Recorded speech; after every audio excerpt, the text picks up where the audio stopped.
Chapter 13. After supper the next day, Daddy said that we were going for a ride. I obediently got into the truck. I didn't even ask where we were going, and I didn't much care. As he drove, I got tired of watching the scenery and fell asleep. I awoke to a familiar voice as my car door opened. "Get up, you sleepyhead. Are you going to sleep your life away?" My eyes shot open and Stupid Boy was standing there. I jumped out of the car and hugged him. I hadn't seen him or talked to him since he'd left to go to school. As the two of us were talking a mile a minute, Daddy interrupted to tell me that Stupid Boy would bring me home later and to have a good time. He also told us to behave, which was weird. Stupid Boy led me into his apartment. We teased and wrestled with each other for a while, and then he wanted to know what was going on with me. "Oh," I remarked with a sulk, "Daddy told you." He really didn't tell me much of anything. All he knows is that something big is going on with you and you want to leave. He said you're depressed and he doesn't know what to do with you. I really had to hand it to Stupid Boy. He'd grown up in the time we'd been apart, and he and I related on a level that I never had with anyone else. "Are you going to rat me out?" I asked him. "Oh, fuck no," he replied in irritation. "You were the only one who gave a fuck about me when I really needed someone. All your secrets are safe with me." So that was how I found myself crying and crying and crying about all the things that had happened, and that he had been right about your life getting to a point where you couldn't stand it one more minute. I told him how Bob had been planning to prove I was lying about Speed Racer, but then the tables had been turned on him. I told him that all I had wanted to do was for them to believe me. "All of them are scared of me now," I told him. He was holding me on his lap by then, and at times during my one-sided rant, he had shared my pain and cried too. I wondered if his life had really gotten much better as he cried with me. If his life hadn't gotten much better, then I didn't have much hope for mine. "Well, now you know it scares them. Don't give them anything else to be scared of," he told me. "I'm not scared." "Why not?" I asked him. "Because you're really an angel, and you use your powers for good, not evil. So what if you can see stuff other people can't see? And my God, I would have loved to have had Speed Racer teach me how to drive.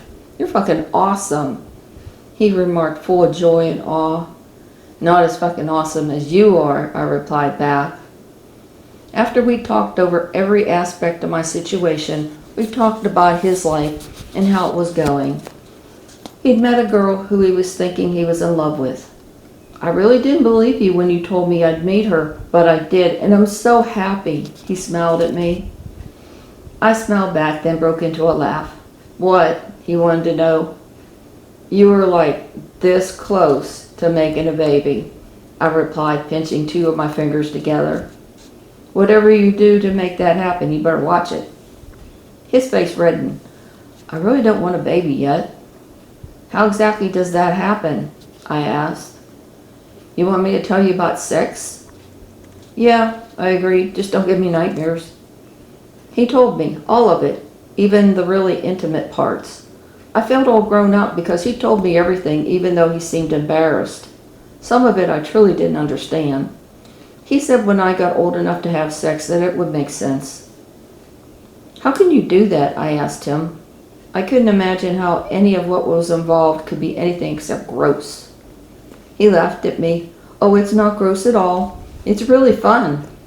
You'll think the same thing when you're old enough to do it. Just make sure you get on the pill so you don't get pregnant. My girlfriend is on the pill. And please don't tell your dad I told you any of this." I let his words sink in. So it would be fun. "I'm not telling my dad nothing, and she's not on the pill, Stupid Boy." "Yeah, she is," he insisted. "They're saying she isn't protected, which means you better do something else to stop a baby from happening." Confusion crossed his face. "She's lying to me?" I shrugged my shoulders. "I don't understand that part. All I know is that she better use some other protection." We talked until suddenly he looked at the clock. "Oh my God, your dad is going to kill me. It's almost 11 o'clock. I called my dad, who didn't seem mad about it being so late, and told him we were on our way. As stupid boy drove me home, I found myself crying to him that I didn't know if I could live without him to help me. He was my only friend. You have to, he replied, his voice cracking. I lived without you and it was so hard. Every time I wanted to die, I kept remembering how you were there for me and that you promised me it would be okay. And the next day it was a little better. The dark mood will pass. It will be the same for you. Just keep remembering tonight. We'll always be friends, but our lives are apart now.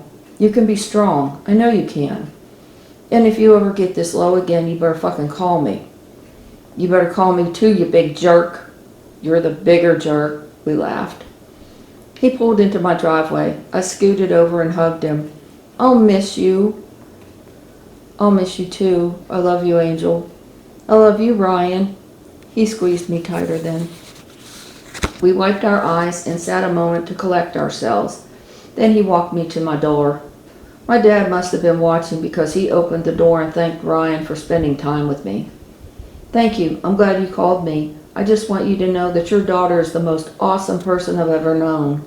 She might be a handful sometimes, but she's so incredibly awesome, he told my dad as he shook his hand. He hugged me again before he left. As Ryan pulled out of our driveway, I turned to my dad.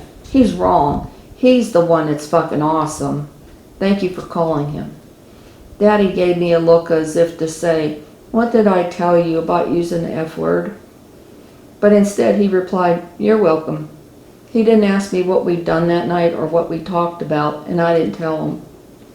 I only hoped that Ryan had been right about me being strong, because now all I wanted was for him to still be there with me. My heart felt broken in half. It didn't make sense why I couldn't stay with him when we were so happy together.